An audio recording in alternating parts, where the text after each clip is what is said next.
My name is Vishnu Gupta. Some called me Chanakya, others knew me as Kautilya.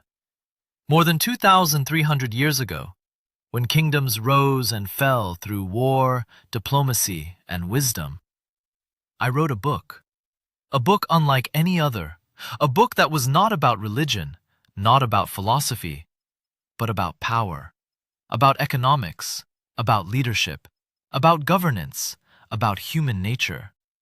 That book became known as Arthashastra. Many people believe this book belongs only to history. They are mistaken. Empires have changed. Kings have disappeared. Kingdoms became republics. Swords became satellites. Messengers became smartphones. Yet, human nature has not changed. Ambition remains the same. Greed remains the same. Politics remains the same. Wealth still decides power. Information still wins wars. Strong leadership still builds nations. Weak leadership still destroys them. Today, I invite you to travel with me. Together, we shall examine the principles I wrote over 23 centuries ago. Come, let us begin. Principle 1. Raja Dharma. The duty of the ruler. The first lesson I taught every king was simple. A ruler does not exist for himself. He exists for his people. I wrote, "In the happiness of his subjects lies the king's happiness. In their welfare lies his welfare." A king who enriches himself while his people suffer has already begun to lose his kingdom. Remember, leadership is not privilege. Leadership is responsibility. Principle 2. Saptanga Theory. The 7 pillars of a state. Many believed that a kingdom survives because of a powerful king. They were wrong. I taught that a state stands upon 7 pillars: the ruler, wise ministers, productive territory, strong defenses, a healthy treasury, a capable army, and trustworthy allies. Remove even one, and the entire structure begins to weaken. No empire, no company, survives through a single great leader. Principle 3. Kosha Muladanda. The treasury is the root of all power. Many kings wish to wage glorious wars. I first asked them a simple question. Can you afford it? Empty treasuries create weak kingdoms. Wealth is not greed. Wealth is survival. Without revenue, there can be no justice, no army, no roads, no education, no prosperity. Remember this. Wealth does not guarantee power, but without wealth, power cannot survive. Principle 4. Matsya Nyaya. Law of the fish. Jungle law must be prevented. Imagine a river where there are no rules, no protector, no justice. What happens? The biggest fish devours the smallest. That is Matsya Nyaya, the law of the fish. Long before the modern world spoke about the rule of law, I understood something fundamental about human nature. If authority disappears, greed takes over. The powerful exploit the weak. The wealthy silence the poor. The dishonest defeat the honest. This is why I insisted that a kingdom must have strong institutions. Laws were not created to control good people. They were created to restrain those who misuse power. A civilization is judged not by how it protects the powerful, but by how well it protects the powerless. Principle 5. Dandaniti. The science of justice. Power without justice becomes tyranny. Justice without power becomes helplessness. Therefore, I created Dandaniti, the science of righteous punishment. Punishment must never be driven by anger, nor by revenge, nor by personal hatred. It must be guided only by justice. When punishment is too harsh, people begin to fear the ruler. When punishment is too weak, criminals stop fearing the law. Both destroy a nation.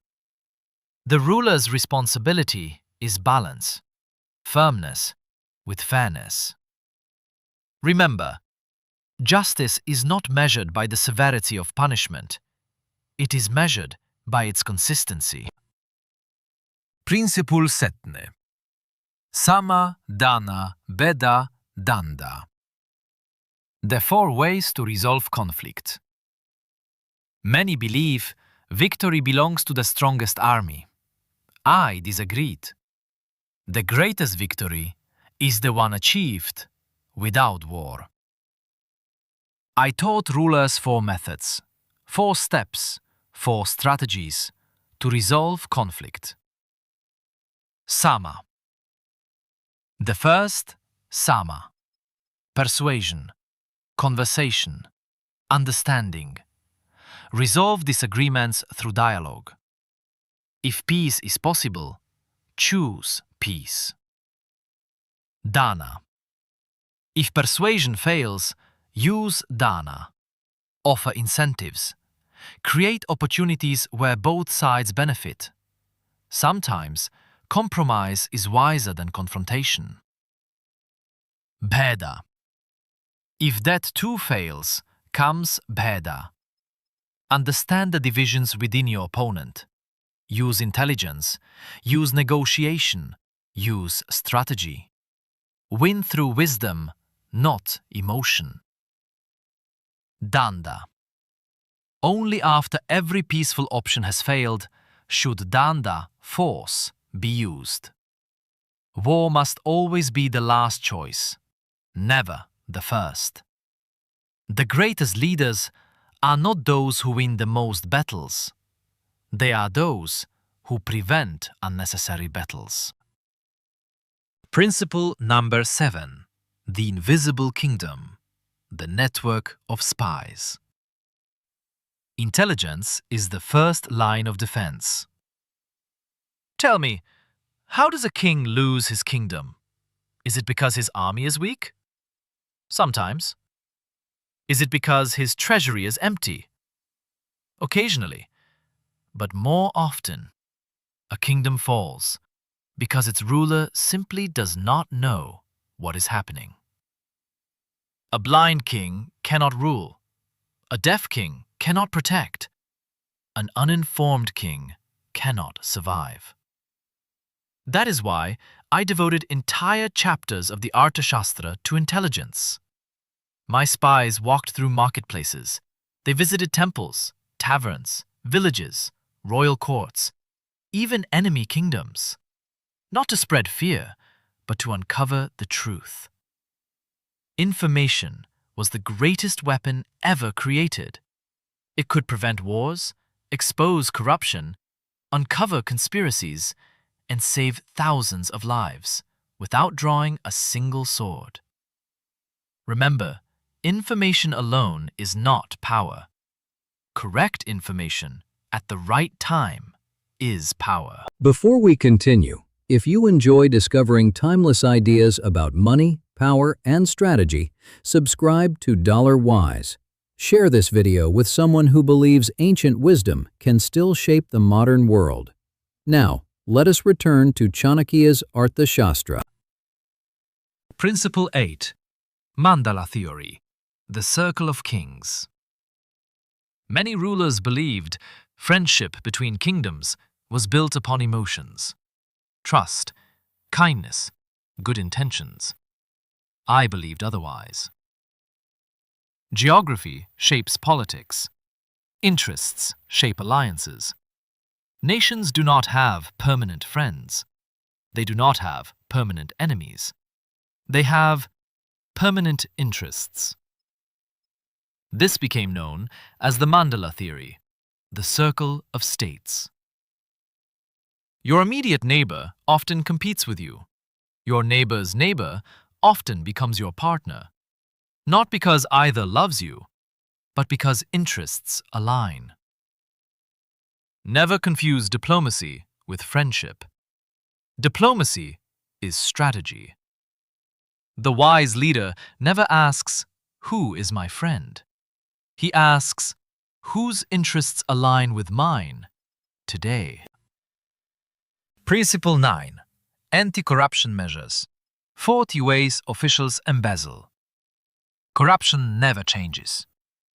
There is one enemy more dangerous than invading armies, more destructive than drought, more poisonous than betrayal. Corruption. Many rulers believed corruption could be eliminated. I knew better. I once wrote that just as it is impossible to know whether a fish swimming underwater is drinking water, it is equally difficult to know whether an official is stealing. So, I documented 40 different methods by which government officials could steal public money. False accounting, fake expenses, inflated contracts, hidden commissions, delayed collections, missing inventories, misreported taxes. Human creativity, unfortunately, extends to dishonesty as well. That is why I trusted systems more than individuals. I demanded audits, surprise inspections, independent investigators, multiple layers of accountability, because temptation exists in every age. Trust should never replace verification. Remember, good governance is not built by assuming everyone is honest. It is built by creating systems that protect honesty. Principle 10. Choosing the right ministers. A kingdom is only as wise as its advisors. Many rulers believed that they alone determined the destiny of a kingdom. They were mistaken. No king, however brilliant, can govern alone. A ruler sees the world through the eyes of his ministers. If those eyes are blind, the kingdom walks toward disaster. When selecting ministers or advisors, I did not ask, "Are they my friends?" I did not ask, "Will they always agree with me?" Instead, I asked 3 questions. Do they possess character, competence, loyalty? Notice the order. Character before competence. Competence before loyalty. Because a brilliant man without integrity is dangerous. A loyal man without ability is useless. And a dishonest advisor destroys a kingdom from within.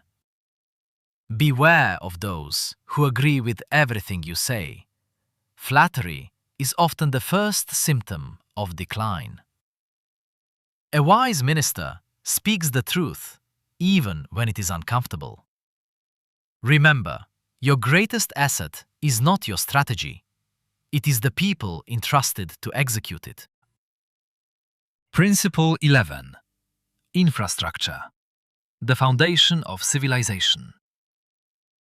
When people think of great kingdoms, they remember magnificent palaces, mighty armies, and victorious kings. I remembered something else. Roads, wells, irrigation, bridges, storehouses, trade routes. These are the true monuments of civilization. An army cannot march without roads. Farmers cannot prosper without water. Merchants cannot trade without safe routes. Infrastructure is not an expense. It is an investment that continues for generations. Great leaders build not only for today, but for generations yet to come. Principle 12. Trade and commerce regulation. Markets must be fair. Many believe I opposed trade. Nothing could be further from the truth. Trade creates prosperity. Merchants enrich kingdoms. Commerce fills the treasury. But unchecked greed destroys markets. A dishonest merchant cheats customers. Hoarders create artificial shortages. Manipulators inflate prices. False measurements destroy trust. Therefore, I insisted that the state regulate markets. Not to destroy commerce, but to protect honest commerce. Freedom without fairness becomes exploitation. Some argue markets should regulate themselves. Others argue governments should control everything. I believed neither extreme leads to prosperity. Markets must remain free enough to innovate, yet regulated enough to remain fair.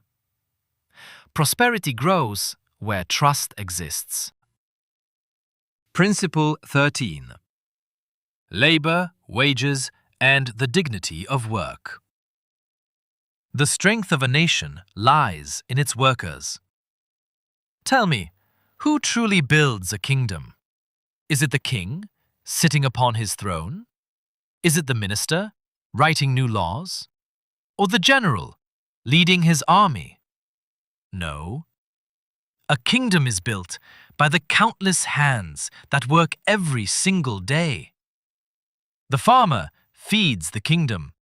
The artisan creates wealth. The merchant connects markets. The soldier protects them all. Every occupation contributes to the prosperity of the state. That is why I insisted workers must receive fair wages, honest treatment, protection against exploitation. A ruler who ignores the suffering of his workers slowly weakens his own kingdom. Prosperity cannot exist where injustice becomes the workplace. Respect is not a benefit, it is the foundation of leadership. Principle 14. Artha as foundation. Economics precedes everything. Prosperity comes before power. Many philosophers debated endlessly about morality, pleasure, and spirituality. I asked a different question. Can a hungry man meditate? Can a poor kingdom defend itself? Can justice survive without resources? My answer was clear. Without artha, material prosperity, everything else eventually collapses. A poor kingdom cannot educate its children. It cannot build roads. It cannot defend its borders. It cannot deliver justice. Wealth, honestly earned, is not greed. It is the foundation upon which civilization stands. A noble mission cannot survive without financial strength. Just as a mighty tree depends upon strong roots, every great nation depends upon a strong economy. Prosperity is not the destination. It is the vehicle that carries civilization forward. Principle 15. Atma Sampat. The greatest victory is over yourself. After everything I have taught, governance, diplomacy, economics, warfare, intelligence, leadership, there remains one final lesson. The most difficult kingdom to govern is yourself. Every leader faces invisible enemies: greed, anger, pride, laziness, attachment, fear. These enemies do not attack from outside, they rise from within. A leader who cannot master his own emotions will never master a nation. True strength is patience. True confidence is humility. True authority is self-control. Before you seek to conquer the world, conquer yourself. Leadership begins with self-mastery. More than 2,300 years have passed since I first wrote these words. Kingdoms disappeared, dynasties ended, empires rose and fell. The world transformed beyond imagination. Yet human nature remained remarkably unchanged. Nations still require wise leadership, strong institutions, sound finances, fair laws, honest advisors, intelligent diplomacy, economic prosperity, and leaders who first learn to govern themselves. The Arthashastra was never merely a book for kings. It is a manual for anyone entrusted with responsibility. Whether you lead a nation, a company, a family, or simply your own life, power without wisdom destroys. Wealth without ethics corrupts. Knowledge without action is meaningless. Remember these principles, adapt them to your own time, and perhaps the future will become wiser than the past. If these timeless lessons changed the way you think about leadership, governance, or success, share this documentary with someone who loves history, economics, strategy, and ideas that have stood the test of time. Subscribe to DollarWise channel for more documentaries that uncover the wisdom of history, the economics, and the strategies behind great civilizations, and the lessons that continue to shape our world today. Until our next journey,